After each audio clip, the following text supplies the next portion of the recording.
quelle que soit la décision de CAF wala de TAS man niveau de satisfaction bi ma si am moom. loolu mënu ko dindi.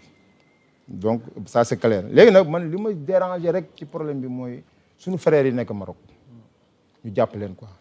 vraiment su fekkee ne affaire bi mën na nekkaale occasion pour que le Sénégal joue une carte diplomatique pour ñu libérer leen man maa ngi ñaan autorités yi parce que xam nga déclic dafa am aussi mën nga profiter si benn occasion amaale gain de cause ci beneen problème. donc maa ngi ñaan daal vraiment bu fekkee ne mën nañu sursauter ci affaire tribunal arbitral bi ba régler wàlle diplomatiquement le problème de nos compatriotes donc qui sont là-bas ñu libérer leen man loolu fi mu toll nii sax man moo ma gën a ñor mais bu dee coupe bi moom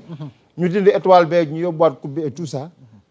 la combinaison là mooy combinaison Sadio Gana Gueye Sadio Gana ak Pape Gueye boobu noonu dama koy def sax de temps en temps statut damay jékki-jékki rek def ko statut parce que loolu pour man loolu kenn mënatu ko dindi quoi kaaf mënu ko dindi waaw loolu kaaf mënu ko dindi quoi indélébile waaw loolu dara mënu ko dindi quoi ilal abad la mi ngi noonu donc man sama commentaire ci question boobu vraiment foofu la toll amatina solo donc ñu nekkoon ci ataaya gi Ismaïla xam naa was goo chego bi moom boo ci mënee dolli kilifa gi parce que fi mu ne nii nag dañuy bëgg a dugg ci pàcc gi mujj ci jotaay waxtaan wi ndax comme économie lañ bëgg waxtaane internet yi bu ko defee ngeen ànd ak teewlu ñu waxtaanee ko parce que réew mi am na fu mu toll ci wàllu koomam ci wàllu économie bi yàggul dara am na coowal dette bi nga xamante ni nii jàpp nañ ne ndax dafa am beneen dettu caché gu am gunu nguur gi di nëbb gis nañ ci sortie Cheikh Diba ak leeral yi nga xamante ni indi na ko ci yàlla dogal nag moom kilifa gi Aliou Diouk di économiste di statisticien xam-xamam màcc ci wàllu yi nga xamante ni fa lañ bëgg a dugal débat bi xam naa tey nag dina ñëw ak ñun déjà situation économique gu Sénégal fan lañ toll alors perspective yi mais enjeu yi nga xamante ni moo lalu ci coowal dette bi alors kilifa gi Aliou Diouk ma bëgg la bàyyee kàddu gi ñu def le point avec vous ndax yàggul dara boo gisee débat wàllu koom gi mu gën a relancé wu 650 millions yi nga xamante ni Financial Times fësal na ko mu doon loo xam ne sax du lu bees xëy na bor bi defoon nañ ko depuis mois de mai ba le passé waaye xëy na xibaar gi waxtu wi mu génnee ba ñu mbëri jortu ni ndax nguur gi da ngeen a def bor gu ngeen di nëbb waaye lu mu ci mën a doon tey ñu bëgg la bàyyi kàddu gi ñu mën a comprendre ce qu'il en est ci situation économique du Sénégal mais ce qu'il en est ci suñu wàllu bor ak li ngeen fi fekkoon mécanisme yi nga xamante ni yéen développé ngeen ko pour mën a indi soutenabilité wu dette bi ba li nga xamante ni mi ngi sunu kanam xel mën na cee dal waaye tamit téye gi yenn partenaires yi yenn réew yi téye seen loxo ci dimbali leen alors yéen yan pexe ngeen lal pour mën a jéem a indi ay saafara ci wàllu woowu noonu. mais jërëjëf yaa Moussa vraiment kontaan naa trop ci question yi. parce que sénégalais yi aussi bëgg nañu débat économique. mais question yi ñu njëkk a abordé quand même man c'est des questions yoo xam ne neex na ma trop. ok parce que bon Sénégal yaakaar naa bi nouvelle autorité ñëwee ba léegi aussi. débat bi ça a beaucoup porté sur des questions de dette ak yooyu. baax na nag sénégalais yi de temps en temps vraiment ñu waxtaan ci ay Coupe d'Afrique ak questions yi ñu fi évoqué yëpp vraiment neex na ma trop et puis. may déglu aussi ay connaisseurs sur ces questions là. day tax ba rek politiquement aussi yow da nga si mën def ay réflexions. xam nga politiciens yi mën na déglu Mbow déglu keneen mais après moom da siy def ay réflexions pour xool bu dee problème am na ci comment trouver la solution. donc pour la question principale que tu m'as posée avant may ñëw si la situation globale du pays ak les perspectives juste revenir sur un point boo xam ne comme c'est l'actualité mooy la gestion de la dette. mooy et principalement. la mobilisation des ressources sur le marché domestique xam nga état Sénégal bu jëlee ay recettes am di ko dépenser recettes yi du doy à chaque fois bu ñu defee budget recettes yi lu bari Sénégal day wax ay dépenses yoo xam ne day ëpp recettes yi te daanaka dëkk yi nekk ci àdduna bi yëpp noonu la ñuy def recettes yi nga xam ne ni moom da nga koy jël nga fay ci ay intérêts de la dette fay ci ay salaires def ci fonctionnement nga jël benn partie investir ko lu ñuy woy investissement sur ressources propres léegi yeneen catégorie investissement yi nag doctrine bi dafa bëgg ba boo koy def nga leb ko parce que investissement même yow mi boo investir dafa am lu ñuy woy capitaux à risque boo investir en général da ngay dem ci banque mu lebal la nga def ko ci entreprise bi bu entreprise bi suqalikoo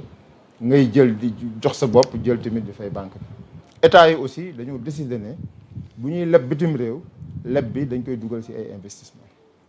donc normalement dëkk yu mel ni ay Sénégal dañoo waroon bu ñu lebee rek pour dugal ko ci investissement la waroon nekk warul nekk leneen mais dañoo ñëw fekk fi situation boo xam ne di nga leb pour dugal ci investissement mais di nga leb ñaari yoon wala ñetti yoon li nga lu tolloog li nga naroon dugal ci investissement pour rek fayee ko bor parce que option bi mooy da ngay def refinancement de la dette mooy da ngay leb pour fayaat bor donc loolu moo nekk situation boo xam ne situation boobu la fi autorités yi fekk mu nekk situation bu jafe bu jafe boo xam ne xamewuñ ko woon noonu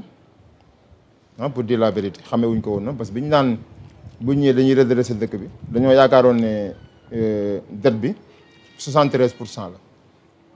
mais ñu dem tey ba ñu ne dette bi 120% la donc dette bi dafa jéggi dayoo lu ñu yaakaaroon daanaka multiplier nañ ko par 2 léegi nag loolu bu mu amee cette situation dette bu yokkoo communauté internationale agence de notation yi ak ñi ngay jëflanteel seen benn question mooy est-ce que yow di nga mën a fay bor bi te question boobu bu ñu ko commencé poser ñi lay lebal dañ lay moytu wala même bu ñu lay lebal dañ koy def ci ay taux yu élevé Sénégal di leb lu ñuy wooyee ay prêt projet programme mooy loo xam ne communauté internationale moo la koy lebal lu mel ni banque mondiale lu mel ni union européenne lu mel ni agence France développement ñoom ñoo la koy lebal mooy prêt projet programme mooy li ñuy wax programme banque financé par la banque mondiale genre projet mu am lu tudd prêt commercial loo xam ne da ngay dem ci banque soit mu nekk banque bu nekk fii biir Sénégal wala banque bu nekk bitim réew mu lebal la ko loolu prêt la mu am leneen loo xam ne ay titre la titre yi ba titre bi sax moom mooy obligation mooy un titre représentatif d'un endettement à long terme parce que titre ak prêt bokkul prêt mooy dama laa lebal rek après nga fay ma titre mooy dama laa lebal mais dama def reconnaissance de dette donc yow mi nga xam ne ni yow laa amel avant ma lay fay sax bu la neexee nga jël bor bi jaay ko keneen nga xam ne man léegi yoralatuma la keneen laa yoral kooku bu ko neexee mu jaayaat la ko wala mu jaayaat ko keneen léegi nag État Sénégal dafa am stratégie de gestion de la dette à moyen terme bu ne comme ñun li ñu doon leb bitim réew dafa bari te lebu bitim réew dafa amaale ay risque de change ndax dañuy convertir ay devises en francs CFA léegi dañuy def stratégie 50-50 mooy dañuy fexe ba di leb fii ci CFA 50% di leb ci devises étrangères yi 50% 50% yi nga xam ne moom la ñuy leb fii ci francs CFA nan lañ koy lebee mooy dañ koy leb sous forme de bons assimilables du trésor sous forme de obligation assimilable du trésor wala sous forme de appel public à l'épargne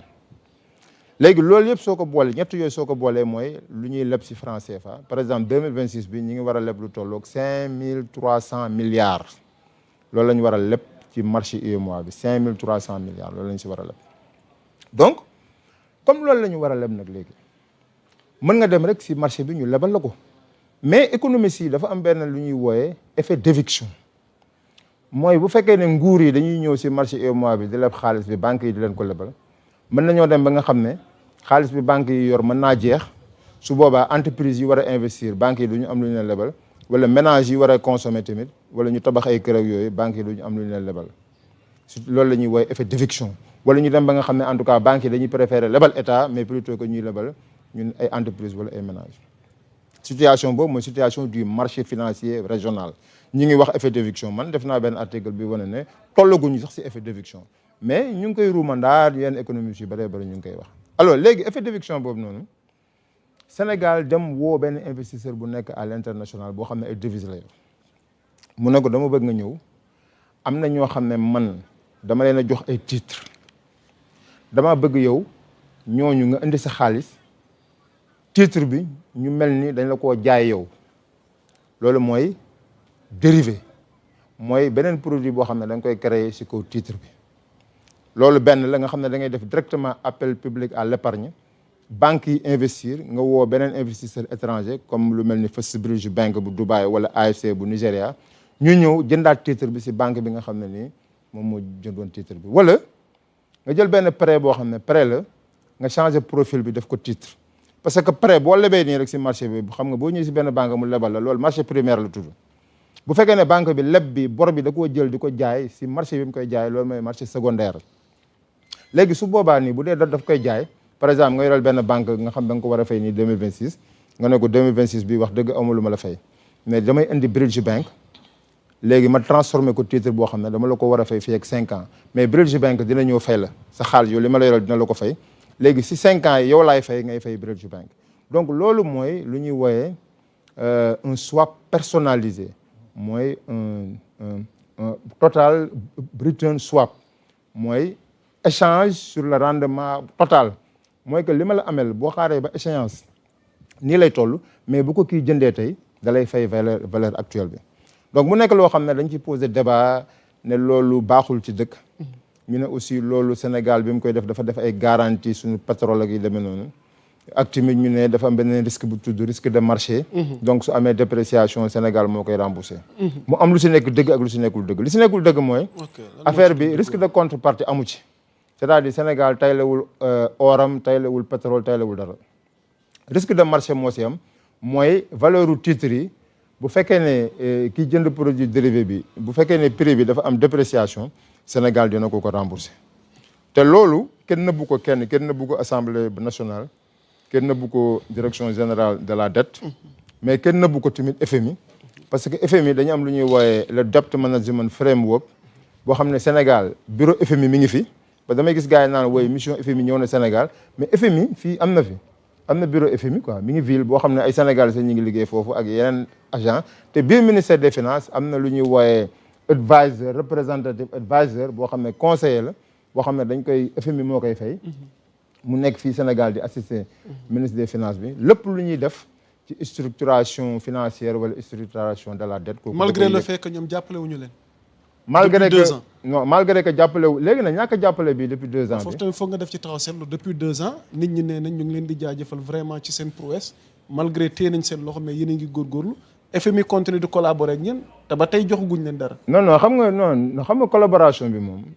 nga am programme ak nga bañ a am programme FMI Sénégal dafa bokk FMI te FMI day implanter ay sièges am dans presque tous les pays du monde des fois mu am bureau boppam wala mu dem si bureau PNUD wala bureau Banque mondiale squatté ko mais le FMI est partout léegi existence de kii bi de programme bi rek c'est pour ngeen juboo si ay points dans le cadrage macroéconomique et le cadrage budgétaire ngeen am si points yoo xam ne da ngeen siy juboo ngeen koy doxalandoo ensemble loolu mooy programme mooy da ngeen di juboo ne da ngeen a bëgg a def consolidation budgétaire mooy da ngeen a bëgg a wàññi taux de déficit budgétaire bi sans ngeen laal dépenses prioritaires yi da ngeen a bëgg taux bi àgg par exemple 5% wala 3% mu lay gunge ngeen ciy liggéey pour atteindre objectif boobu par exemple da nga bëgg taux de croissance bi àgg à 2 chiffres mu lay gunge pour nga àgg foofu da ngeen a bëgg taux d'inflation bi bañ a atteindre yenn proportions yi prix yi di cher mu ngeen di àndandoo mu lay gunge ngeen di àndandoo di si liggéey après ngeen def ay réunion de conjoncture di wax point bi d'accord ngeen ci point bi d'accord leen si point bi dañ ko war a améliorer et cetera liggéey boobu moom loolu mooy programme bu amee si la ñuy nekk loolu mais bu loolu passé FMI tout le temps le Sénégal est un membre du FMI et il collabore tout le temps parce que par exemple le debt management framework le cadre de gestion de la dette entre le FMI et les pays loolu programme ak ñàkk programme moo ci yem donc mi ngi fi alors loolu donc nekkoon benn point boo xam ne temps yi agitation yi da see bëri woon ñu naan Sénégal donc swap bi dafa garaaw dafay indi ay problème donc mi ngi noonu swap bi au contraire day soulager Sénégal mais aussi dafay approfondir le marché régional donc de l'UEMOA te loolu ay njëriñ kese moo ci nekk ok am na beneen xibaar gi nga xamante ni tey sax la génn ñu bëgg nga def indil ñu ci ay leer mooy clôture de son premier APE de 2026 mu mel ni l'État du Sénégal a mobilisé 304,15 milliards de francs CFA ci information gi ñuy wax mooy que le Sénégal a annoncé la réussite de son premier grand rendez-vous financier de l'année. Le ministère des Finances et du Budget a annoncé ce dimanche, dans un communiqué, la clôture avec succès du premier appel public à l'épargne APE de l'exercice 2026 avec un résultat bien au-delà des attentes. Lancé le 26 février dernier, l'opération s'est achevée ce 26 mars avec un mois de souscription. Au total, l'État a mobilisé 304,15 milliards de francs CFA, alors que l'objectif initial était fixé à 200 milliards. Le taux de couverture atteint ainsi 152%, traduisant un engouement marqué de la part des investisseurs, qu'ils soient institutionnels ou privés. Pour le gouvernement, ce résultat est avant tout un signal de confiance. Il témoigne, selon le ministère, de la qualité de la signature de l'État, autrement dit, de la crédibilité du Sénégal aux yeux des marchés financiers. Les fonds aussi levés seront affectés au financement des dépenses budgétaires et à la gestion active de la dette publique dans le cadre de la loi de finances 2026. Le communiqué rapporte que l'opération a été structurée autour de 4 maturités. 3 ans à 6,40%, 5 ans à 6,60%, 7 ans à 6,75% et 10 ans à 6,95%. Cette architecture à maturité longue vise à optimiser le profil de la dette du pays en étalant les échéances de remboursement dans le temps à des conditions jugées maîtrisées. Une levée de fonds s'inscrit selon le ministère des Finances dans une stratégie plus large de mobilisation des ressources domestiques que l'État entend développer en appui au marché financier sous-régional. Le gouvernement indique vouloir poursuivre cette dynamique conformément à sa stratégie de gestion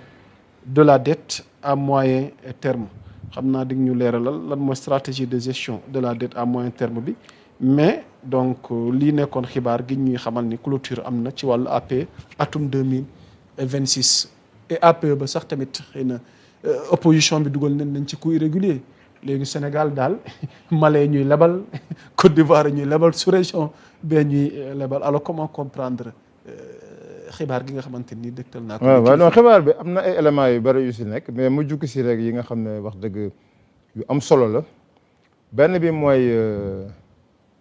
dafa am agence de notation bu génne benn note wax ne Sénégal lebal ko wóorutul.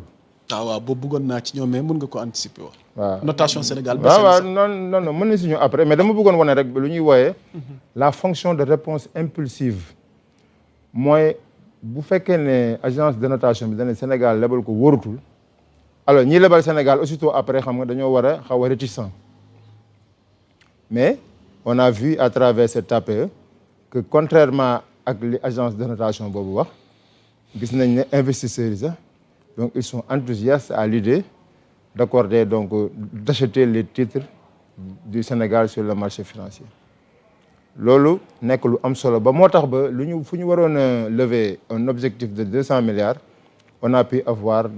pu couvrir cela à 150%, c'est-à-dire obtenir nañ 304 milliards donc premier jàngat bi mooy loolu mooy ñi ne Sénégal investisseurs yi moytu leen Sénégal investisseurs yi ne nañ ñun moytuwuñu Sénégal ñun sax au contraire dañuy continuer di liggéey ak Sénégal. signature bee ko waral xanaa crédibilité bi. en tout cas rek bon pour être neutre sax pour def une analyse neutre en tout cas ñi nga xam ne ay agence la ñu nekk bitim réew ñu ne dañoo xarañ ak yooyu yëpp ñu ne Sénégal moytu leen ko parce que boo leen ko lebalee du leen fay investisseurs yi ne nañ moytuwuñu Sénégal dañuy continuer di liggéey ak Sénégal loolu xam nga c'est clair. te le ministre des finances wax na ko effectivement que dañu am signature bu baax moo tax effectivement investisseurs ñëw nañ donc loolu mooy premier niveau d'analyse bi léegi deuxième niveau d'analyse bi mooy que dépassement yi ñuy def nii ci APE yi. déjà lan mooy APE. maanaam pour le Sénégalais lambda gi ñuy seetaan te muy dégg APE appel public à l'épargne lan mooy APE lan mooy njëriñam. non appel public à l'épargne mooy xam nga épargne mooy. li agent économique yi jël denc ko. li nga xam ne consommé wuñu ko li nga xam ne dañ ko jël denc ko parce que revenu boo ko amee da ngay consommer benn partie bi. beneen partie bi nga denc ko pour yeneen dépenses yoo xam ne da nga ko bëgg a def dans le futur wala pour ay dépenses de précaution. ay dépenses de précaution wala ay dépenses d'investissement dans le long terme xaalis boobu nga jël noonu pour def ko épargne xam nga en général da ngay def compte épargne ci banque wala nga yóbbu ko ci ay sociétés de gestion donc fii UEMOA bari na ay sociétés de gestion yoo xam ne wala nga yóbbu ko ci assurance yooyu yëpp ay produits d'épargne la par exemple boo defee assurance vie loolu épargne la wala nga yóbbu ko fu mel ni ay CGF wala yooyu xam nga épargne la bu lay jural ay taux d'intérêt wala rek nga yóbbu ko ci sa banque ne lii compte épargne laa koy def xaalis boobu noonu banques yi ak société de gestion yi ñoom dañ lay rémunérer yow xam nga dañ lay fay parce que da nga naan da ngay épargner ñu rémunérer la ko à 5% donc ñoom 5% yooyu il faut ñu am fu ñu ko jëlee 5% yooyu ñoom mën nañoo lebalaat keneen mais bu ñu gisee beneen opportunité boo xam ne bu ñu ko dugalee foofu xaalis bi da leen di jural lu bari donc dañ koy dugal foofu léegi nag état yi bu ñu nee dañoo soxla dañ naan lan lañ soxla dañoo épargne yooyu lañ bëgg ñooñu kum si neex nga ñëw jox ko état donc de manière très simple loolu mooy appel public à l'épargne te boo ko joxee état nekkul bor rek mais day nekk titre lay nekk obligation lay nekk maanaam yow bu la état jaayee APE bi mën nga ko jël jaayaat ko keneen et cetera et cetera donc loolu mooy appel public à l'épargne léegi lu ma ci bëggoon a wax mooy boo amee objectif fu 200 nga après nga am 304 loolu en réalité loolu nekkul dara sax loolu nekkul dara loolu li ñu ci jàngale mooy investisseurs yi ñëw nañ ça c'est positif mais pour montant bi il faut ñu xam benn affaire Sénégal dafa ne day leb 5300 milliards lay leb ci 2026 bi xam nga donc danaan 5300 milliards damay leb bi yoon 200 milliards bii 200 milliards bii 200 milliards léegi boo lebee 200 milliards am lu ëpp loolu lebaat 200 milliards am lu ëpp loolu est-ce que kon bu année bi jeexee est-ce que di nga xam nga da ngay am lu ëpp 5300 milliards donc le fait que ñu am plus de 200 milliards loolu amul sens bu bari parce que de toute façon boo amee lu ëpp 200 milliards soit beneen yoon booy defaat beneen appel wala booy def bon wala ngay def obligation da ngay wax ne comme amoon naa lee si appel bi dama koy wàññi fii pour que nga mën a am 5300 milliards yi nga xam ne nii moom nga nar a atteindre bu année bi jeexee waaw nga defaat ay ajustement parce que xam nga fii kii assemblée nationale bu lay autorisé nga émettre ay titres comme titre ñett la bon du la wax jëlal fii lii jël feele dana la rek émission de titre bi na toll nii léegi yow yaay xool li ngay def APE li ngay def bon ak li ngay def obligation bu fekkee da nga def appel public à l'épargne APE nga am lu bari peut-être booy def bon mën nga ko wàññi wala booy defaat beneen appel public objectif bi nga wàññi ko donc boo demee si marché bi nga am lu bari aussi du signifier ne sa xaalis dafay yokk à moins nga décider yokk sa déficit budgétaire te Sénégal dañ décider wuñu yokk déficit budgétaire dañoo décider def consolidation budgétaire mooy dañuy wàññi déficit budgétaire bi te du ñu yàqal dara ci dépenses prioritaires yi donc daal APE bi ñaari jàngat yooyu nga cité benn bi mooy investisseurs yi wóolu nañu Sénégal beneen bi mooy montant bi rëy na mais dañ koy ajusté waat feneen rek parce que sinon kon émission de titre bi ñu war a def ci biir année bi day yokk xam nga bu continuer nii par exemple fi nga waroon a dajalee 5300 milliards xam nga kon di nga dajale lu ëpp loolu te Sénégal dafa bëgg dañoo jóge ci 12% dem ci 5,37% dañoo bëgg ci jóge ci 5,37% dem ci 3% donc le fait que ñu dem nii di am lu bari tekkiwul ne dañuy jël rek di jël noonu